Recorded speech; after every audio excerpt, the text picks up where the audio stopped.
And now joining us here in the studio to discuss these European Union elections, these parliamentary elections for the European Union, is Anna Wojciuk, Associate Professor at the Warsaw University. Thank you for joining us today. Hello, good evening. Good evening. Now, concerning these elections, we're just getting underway. It's getting underway in the Netherlands.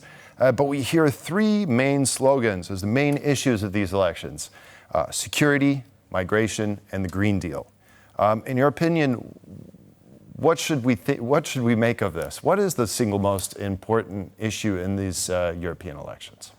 So I believe those three issues are very, very important, but I think it's also very fundamental. It's also about the future of the rule-based order and the place of Europe in its order, because there is no rule-based order globally without Europe in it. And I think that the major challenge of our times is that we have at the same time major powers questioning this rules-based order, like Russia and China and others.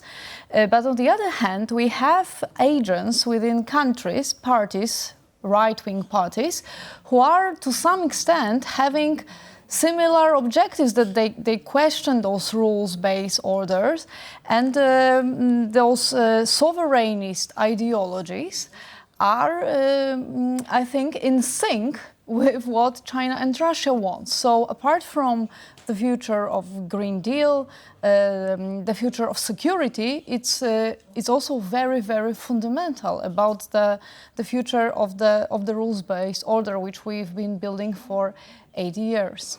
So obviously, as we're looking at this EU parliamentary election, one of the biggest topics on the agenda, as we mentioned before, is the security. How do you think that the results, these possible results of this election, will actually affect the way in which security is being dealt with in Europe, especially with the attacks coming from Russia? So I think that obviously having in the parliament a strong majority of countries, of parties which are supporting tough stance against Russia, is crucial for having a unified action on the side of the EU. And for me, that is crucial. Of course, on the part of Southern Europe, security is also the security and migration are to some extent the same problem. And also there's always this trade-off, how much attention the EU will give to the East and how much it will give to the South. So I think that to some extent those problems are interconnected, but to some extent they're also competitive in terms of resources, in terms of priorities. And I think that from the Polish standpoint, of course, having parties who solidly support a strong stance against Russia is really vital. Now, when we hear about the far right, we also hear about the far left, and we hear about 30% of seats in parliament could go either to the far right or the far left. So in your opinion, is this really a threat? Will these groups unite? Will it pose a threat for the more mainstream parties? Mm-hmm. So I think that the real problem of our times is that there is less and less of mainstream conservative parties. Christian Democrats, traditional conservatives, they are vanishing and their place is being taken by populist right. And this is really a big deal for Europe. And I think that in terms of cooperation between, especially the far right, because I believe that in terms of scale, it's much bigger than the far left. Far left is really strong, really weak in Europe currently. So I do not see it as a major factor that could disturb European integration in the future. I rather see it on the right. And what characterizes the contemporary right is that while it has certain networks of cooperation and tries to foster stronger alliance, at the end of the day, very often they find it difficult to cooperate. So I think that from the point of view of someone who supports European integration and strong Europe, This is a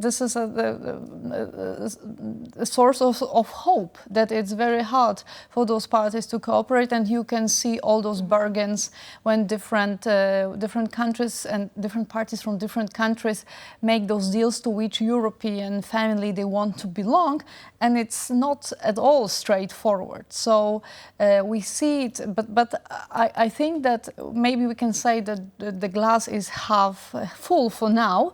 But for the future, I think we see more and more coordination on that side. So I would not take it for granted in a longer term. Which takes me to my next question. So you mentioned this populism and conservatism, and how populism seems to be kind of replacing the conservatism in a way. What do you think that says about the landscape, the political landscape in Europe as of now?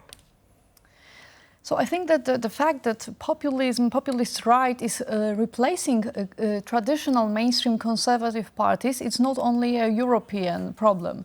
We see the same challenge in the US and in the UK, if we treat it as someone who's already outside of the EU.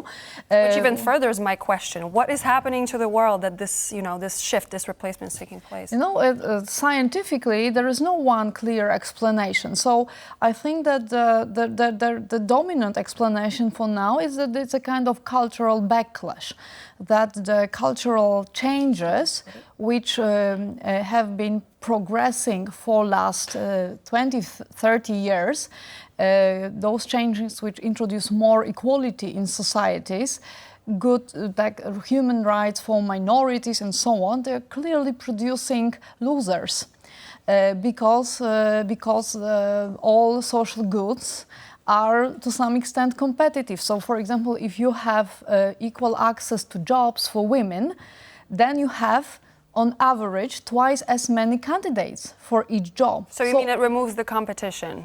It puts more competition, and I think it's current male candidates for new jobs, they are in much stronger competitive position than their fathers 30 years ago, because women were not competing for those jobs. And here you can see that mostly these are men who are not highly educated, who vote for this populist right parties. And there are many other evidence that would support this kind of claim that these are groups who are relatively losing status in a society, which is a logical effect of those groups which were underprivileged being treated more equally. Mm-hmm. That's an interesting way sociologically to look at the issue. Certainly. I'd like to switch gears a little bit, because one thing we do not hear very much of, which I am a little bit, maybe suspicious about, but also curious about, and that is further integration in the European Union. And I'm wondering if it isn't just that the more conservative parties or the Eurosceptics have made the idea of deeper integration within the European Union kind of a boogeyman, if you will.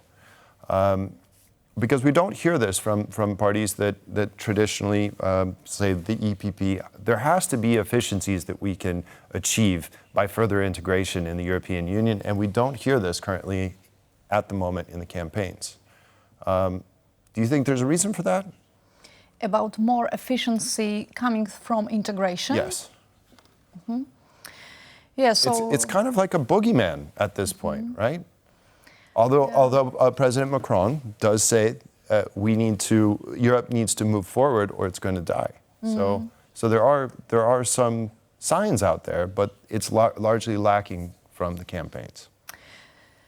So I think that it's a part of a more general trend in which we can see all over the world questioning of the for example, liberal exchange rules, or trade organization, free trade, free movement of people.